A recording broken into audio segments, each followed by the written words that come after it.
We have 22 waterfalls. Most of them haven't worked for over 50 years. As of this morning, they all work beautifully, and they're clean. The graffiti's gone. The broken marble is fixed. Well, there's a way of fixing it. You use a thing called silicone and you fix them. I'm not even mentioning Pennsylvania, which we won also, right? Yes. But we won them all. We won all 50. We had an honest count, if you want to know the Democrats. And what they did is they said, they left. They gave the highest prices that we've ever had for all products, groceries, everything. And they started saying affordability. They'd say, this is about affordability. It's a con job. I inherited their high prices. We brought those prices way down. It's called the Promenade. It'll be the Promenade. They want to call it the Trump Promenade, but I don't know if I want to do that.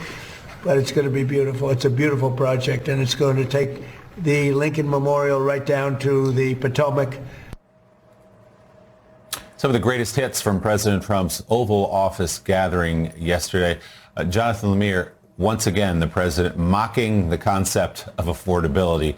The White House staff tried. It appears they've given up to even have some events around affordability because obviously poll after poll and just talking to anybody you encounter shows that the cost of living is through the roof and unsustainable for most people and their top concern. But again, Donald Trump, unprompted, they're waving that off as a concern. Yeah, the best part of that is him musing about the promenade he's building. He's like, well, maybe they'll call it the Trump Promenade because, yeah, he's so reluctant to put his name on things. But you're right, though.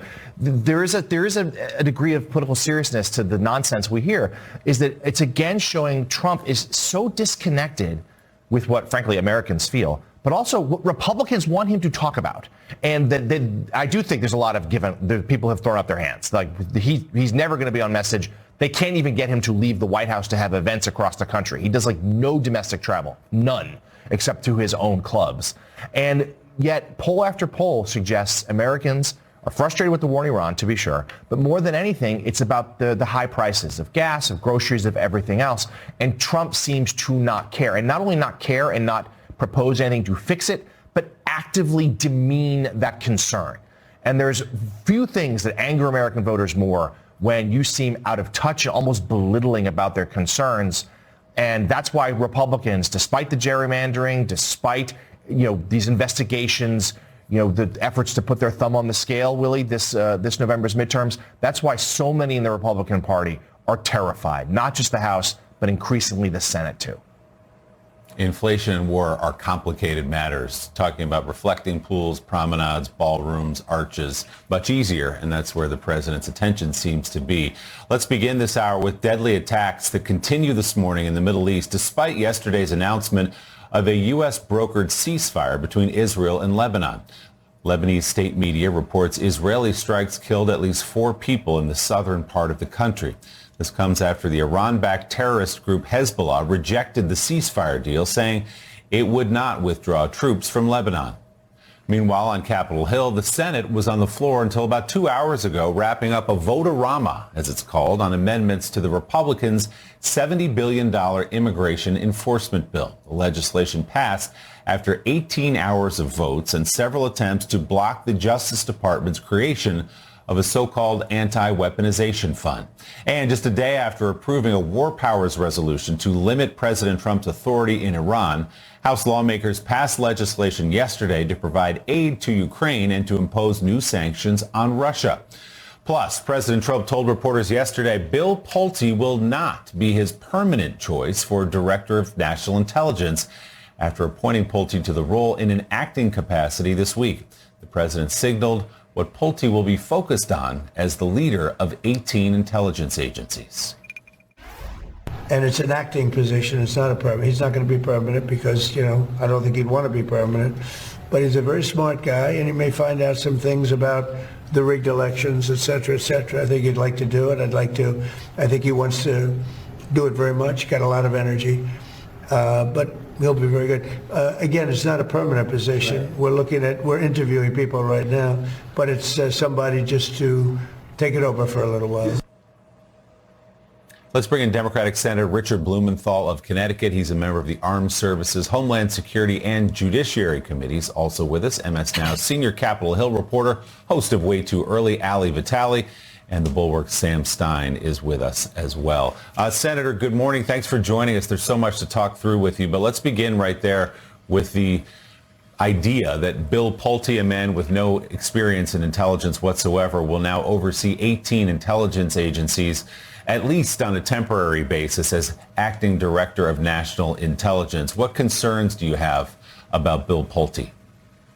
Exactly the ones that you just articulated. No experience, absolutely no expertise in this highly sensitive and important area. In the 15 years that I've been in the United States Senate, what I've come to see is that there's no position in our national security system more important than the DNI. And remember why it exists. In the wake of 9/11, we found that our intelligence system was splintered, that different parts of it failed to communicate what they knew. And it not only put us at risk, it created one of the great tragedies in the history of the United States. So the DNI is a critical position, and to make it one of political loyalty, to politicize it, is absolutely to make America a lot less safe. In fact, to endanger our national security. Senator, we're always thankful when you give us time, but the fact that you're here after a very lengthy vote-a-rama, I think, is notable. Overnight, obviously, Republicans ended up passing this immigration-focused funding package, but in the process of getting there, there were some really interesting amendment votes where amendments didn't pass, but certain Republicans raised eyebrows by voting for things like blocking that weaponization fund that the White House has been talking about, like trying to block the ballroom funding. What were the conversations on the floor that you overheard, either with or from your Republican counterparts? And what does the whole process tell you about where the party is right now? Well, first of all, thank you for having me, even on no sleep, or maybe especially on no sleep. I can't imagine a better way to begin the day. The conversations were extremely interesting and illuminating. I think that the Trump facade is beginning to break a little bit. They are plainly worried, deeply concerned about this election. Remember, these amendments put them on record voting to block our efforts to kill that slush fund, the $1.8 billion thug fund to aid the president's allies and friends, including convicted January 7th rioters. They went on record against blocking the immunity shield that the president will now have as a result of the deal that Branch negotiated on his tax returns. And so they are now part and parcel of the corruption of this government, and the kind of choices they had to make, I think, were deeply disconcerting to them. And that's the kind of conversation we had on the floor. A lot of gallows humor. Yeah, which I think probably seeps in when you're doing these overnight votes anyway. But certainly there's a lot of moments where the White House has had sort of own goals, as I've heard Republicans talk about it, on members of its own party. But I would imagine that that slush fund that January 6th insurrectionists could take advantage of, Blanche has tried to say it's dead. The president has sort of kept it alive. And I would imagine, as someone who's on the Senate Judiciary Committee, that it's going to be a central piece of the confirmation battle for Blanche. Do you have any sense of when that confirmation battle is going to kick off and the ways that this might be important, especially as you have someone like Senator Thom Tillis on the Republican side who said that this was going to be a litmus test for him? I think Blanche is going to have a tough time on confirmation.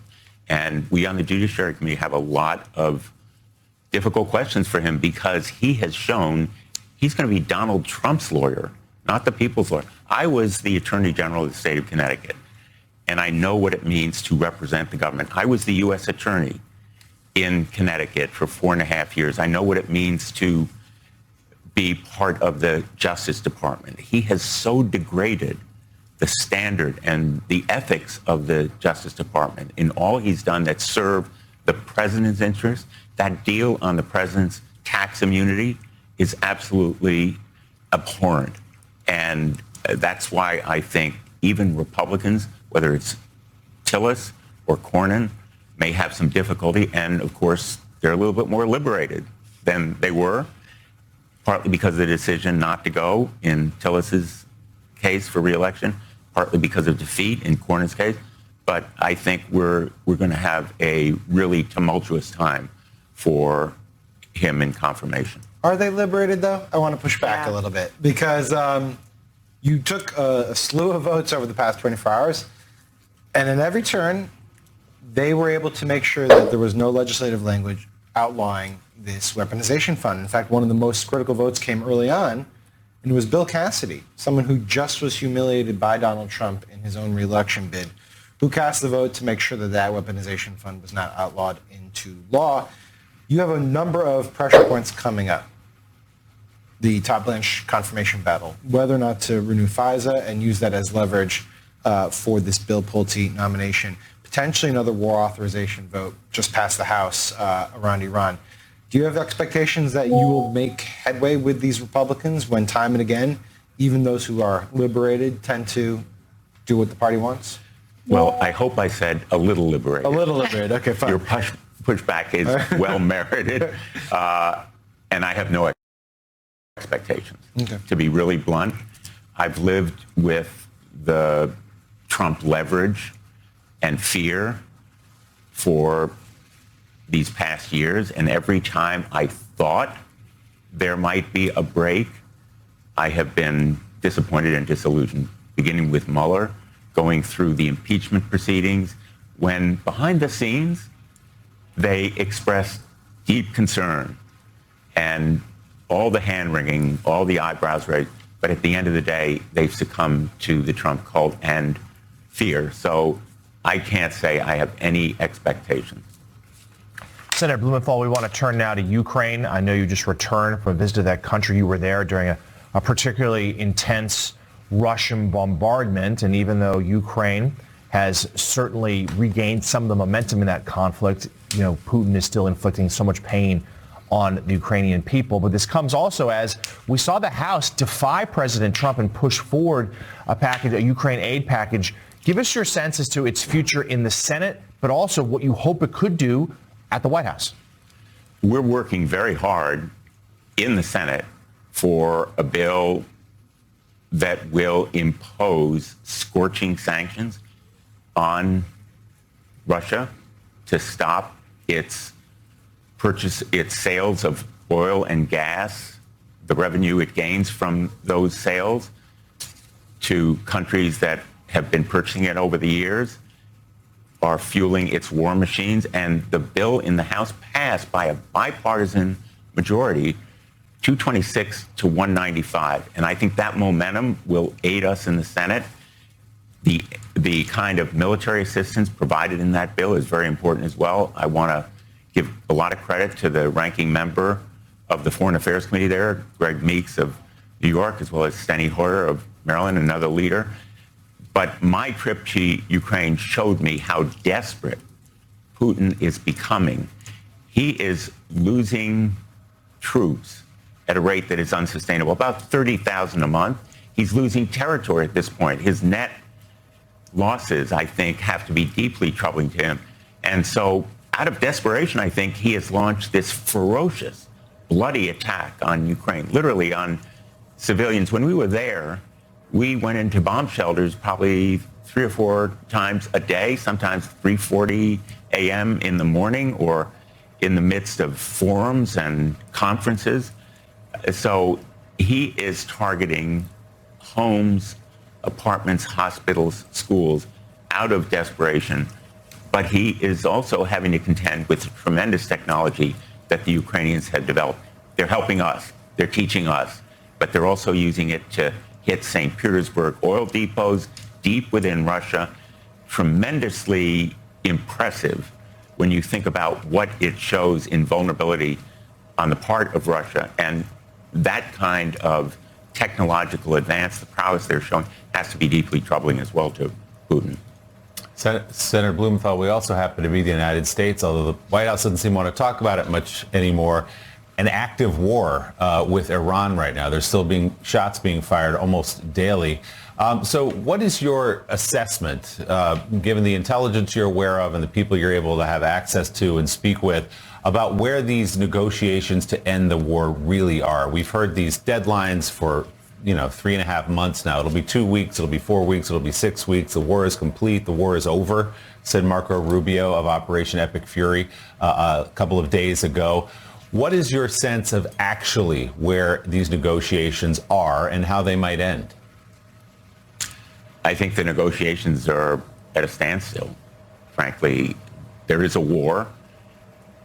In name only, I think there's a ceasefire, but there continues to be Iranian control and throttling of the Strait of Hormuz, which is driving prices and threatening the world economy, as well as raising the cost of living for everybody here in our country.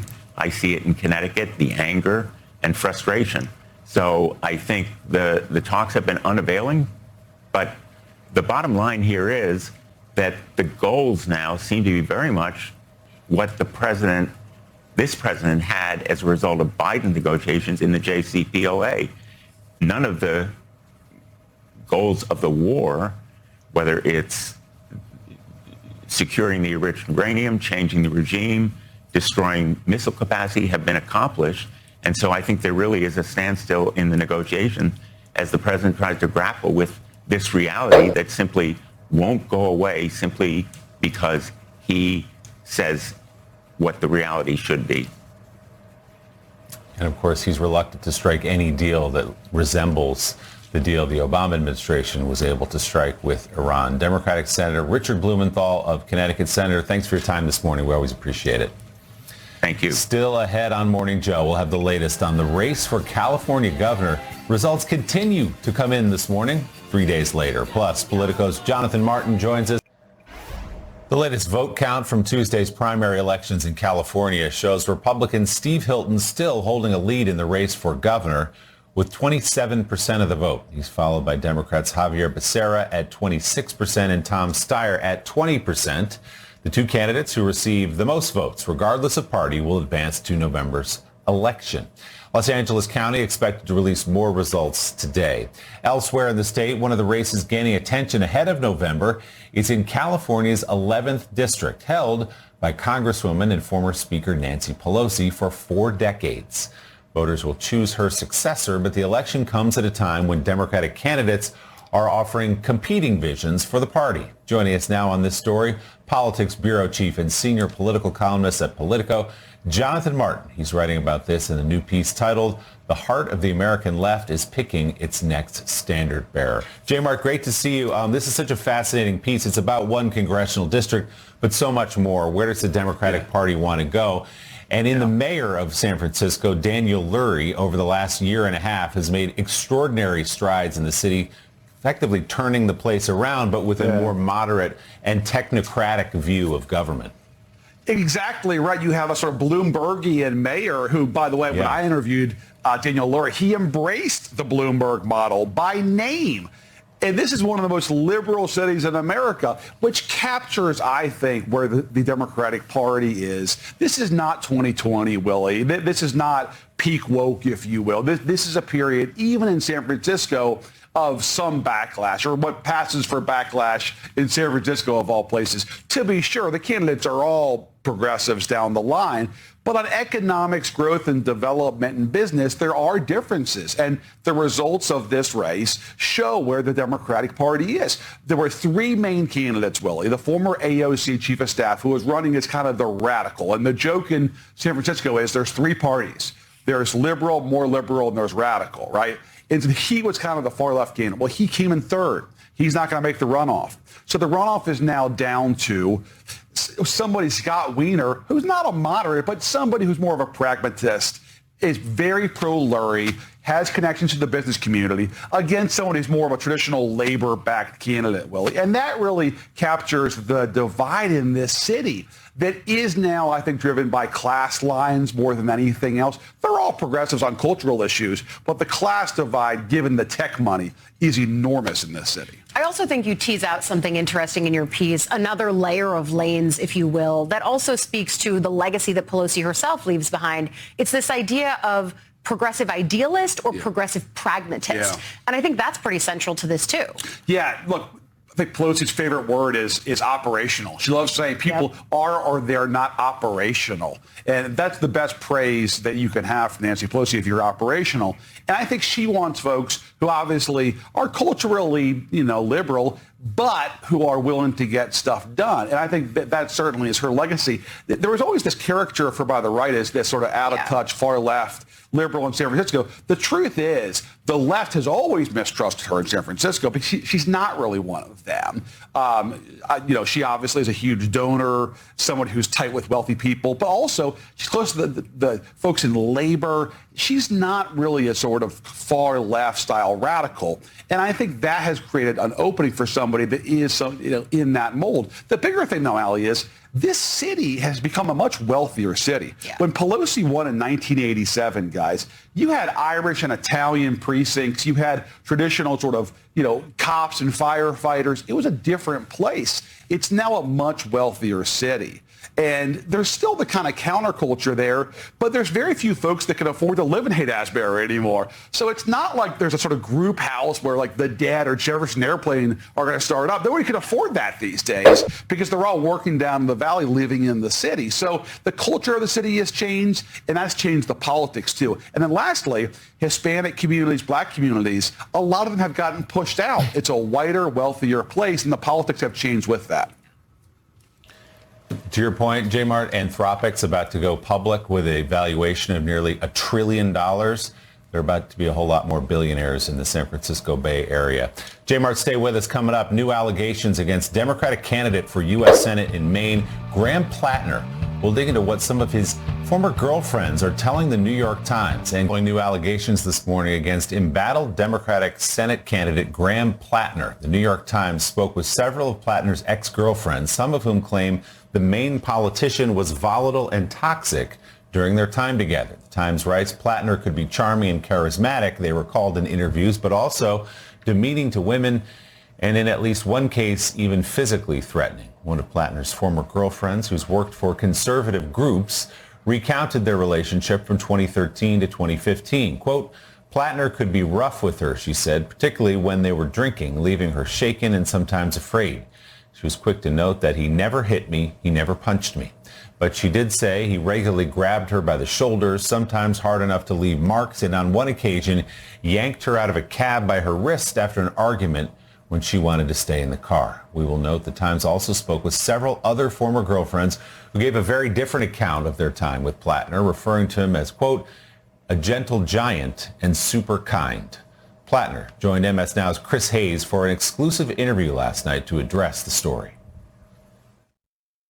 There are some allegations in this piece that I just want to be kind of unequivocal about are simply not true.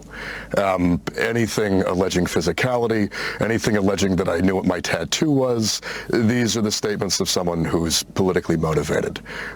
In this piece, there's a lot about my struggling, not being a good boyfriend, certainly self-medicating with alcohol, and I've been very upfront since the beginning of this campaign that was a pretty dark period of my life after I came back from my combat service, and that's what that kind of life looks like. And so there are things in this that I absolutely will take responsibility for and have been speaking about openly for months now. But those serious allegations are just not true. Let's bring in MS Now congressional reporter Kevin Fry. He joins us live from Sullivan, Maine. Kevin, good morning. So what are voters telling you this morning, not just about that piece and his reaction to it, but more broadly about some of the scandals that have followed him? Yeah, I mean, look, there is a degree of concern, a bit of frustration about the fact that we have to continue talking about kind of a trickle upon a trickle upon a trickle of these headlines about Plattner. But at the same time, Democrats that I've talked to since arriving here have consistently said that they are standing by him. They believe that there is kind of this sense of that he has a story arc that is one of redemption. They're willing to continue to back him. Here is some of what we heard. Does he have a problematic past? Yes. But I would rather have a redemption story than somebody telling you how wonderful they are, how much research they do, and yet they still make the wrong decision for the people of Maine. Would I date him? No. But it does play into his character. But we're not looking for perfection. We are where we are. We have a Senate that's controlled by the Republicans who are not holding this president in check, and that is a higher priority. Now, some have also gone so far when I've talked to them to say that, look, they wish his recovery from some of these setbacks, if you will, was a little bit smoother. And one individual, when I spoke to her, I asked, is there a line where it goes too far, where, okay, I can no longer support this individual? And she said, I don't know what that line is, but I hope we do not get there. There are some other factors at play here as well, which is, of course, the Janet Mills question. She's still on the ballot. She, of course, did suspend her campaign amid financial issues.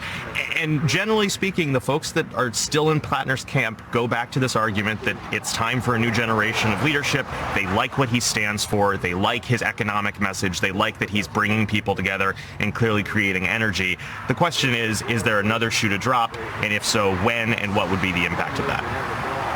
Kevin, what's the feeling on the ground about the state of this race? Obviously, we heard from some of the voters say they believe we have to win this, and Graham Plattner gives us the best chance, warts and all.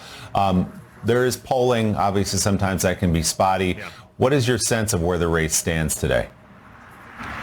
Yeah, I mean, look, and there's polling that suggests that perhaps this is getting tighter. Some of that, I think, is coming from the inside the Susan Collins camp. There's obviously a concern amongst Democrats in Washington that are now beginning to say things like these allegations are concerning. You've seen Senator Chuck Schumer more or less kind of sidestep a question about whether or not he still backs Plattner within the last day or so. So there is a sense of kind of the anxiety, the agita around him.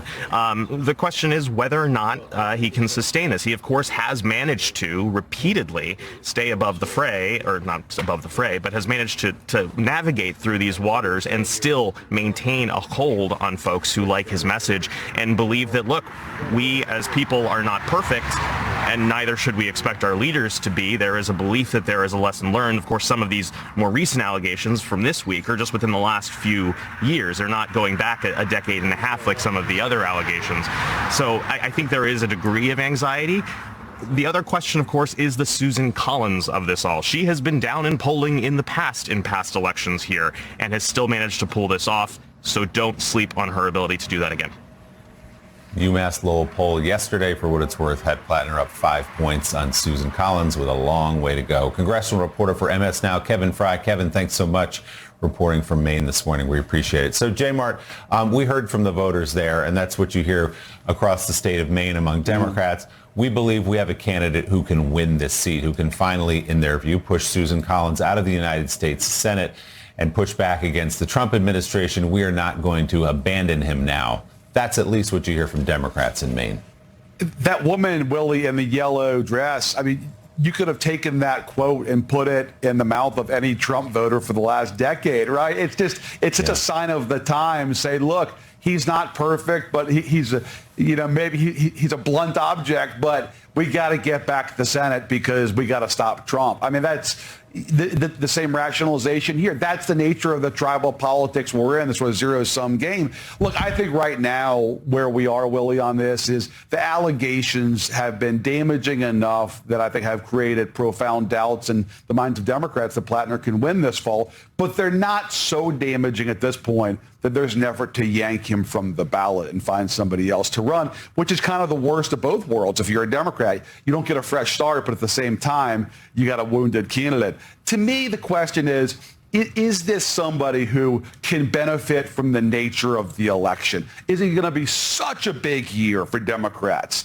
Is Maine so deeply blue, that he could just ride that wave no matter his own flaws, because it's really a vote against Trump more than it's a vote for Graham Plattner? Or, Willie, is this going to be like one of those elections that we've seen in the past? 2010 comes to mind for the GOP, when it's a big backlash year, but there's some candidates that are so flawed. I'm thinking of people like Sharon Angle, who ran against Harry Reid in Nevada that year, that even in a great year, they're too flawed to get through what otherwise should be a favorable state. It's way too soon to know, but I think a lot of this will hinge on what more is out there. Are there more unexploded mines to come? That's what Democrats clearly are watching for every day. Yeah, and it's another moment where we see that the two parties treat things differently. You know, the Trump Republicans just held their nose. They voted for Trump. Things that have been disqualifying for any politician, Allie, that came before him, they were okay with it and voted for him, while Democrats still wrestle with this. So it seems the parties still seem to apply the rules a little differently. What's the latest you've heard, though, Allie, about other Democrats there on Capitol Hill about this? You know, Plattner was in Washington earlier this week to try to convene a meeting of senators to talk about some of this. It was sparsely attended. Janet Mills is out there saying, hey, I only suspended my campaign. Maybe I'm still in the mix. You know, do they feel like this is possibly of a Maine pickup, which feels very real, more than it has before, could be slipping away?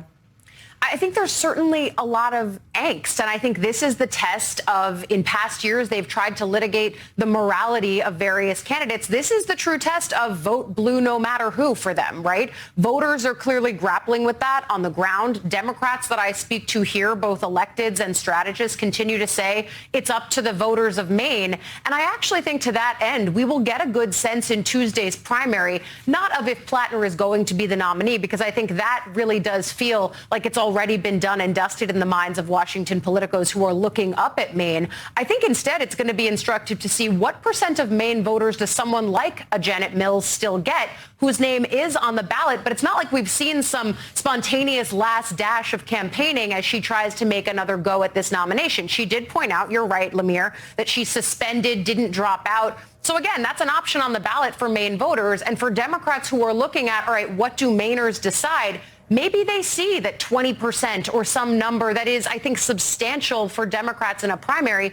It shows what kind of answer they are willing to give and if they feel that this stuff is disqualifying. But I think J-Mart is right to point out that for Democrats that are responsible for fielding candidates, recruiting good candidates, this is a moment where you risk drawing the ire of people who are still with Plattner if you try to pull an end run and supplant him somehow for the general election. But then also someone like Susan Collins has had staying power. She's regularly good at the local grassroots that can be the difference maker in some of these kinds of elections. And I think we're right to point out that we have seen her pull them off before, even when atmospherics have been good for Democrats. So again, we'll remain to see what we have yet to see. But I think Tuesday can still be instructive for us, even if it's just ending up with Plattner still as the nominee. Allie, stay with us. Politicos, Jonathan Martin, J-Mart, thanks so much as always. Still ahead, there is a new deadline to reverse a major change to a Washington landmark by President. अंधेरी दीवारों में खुद को ढूंढता हूँ गए जो दिन सहाने थे उन्हीं को सोचता हूँ मैं तुम्हारे बिन ये मौसम भी बड़ा बेसर्द लगता है दिल का हर एक कोना अब बहुत ही दूर भरता है अंधेरी दीवारों में खुद को ढूंढता हूँ मैं ये जो दिन सुहाने थे उन्हीं को सोचता हूँ मैं तुम्हारे बिन ये मौसम भी बड़ा सर्द लगता है दिल का हर एक कोना बहुत ही दर्द भरता है मेरे साए भी मुझसे अब जुदा होने को कहते हैं तुझे खोने की राहों में ये आंसू बहने लगते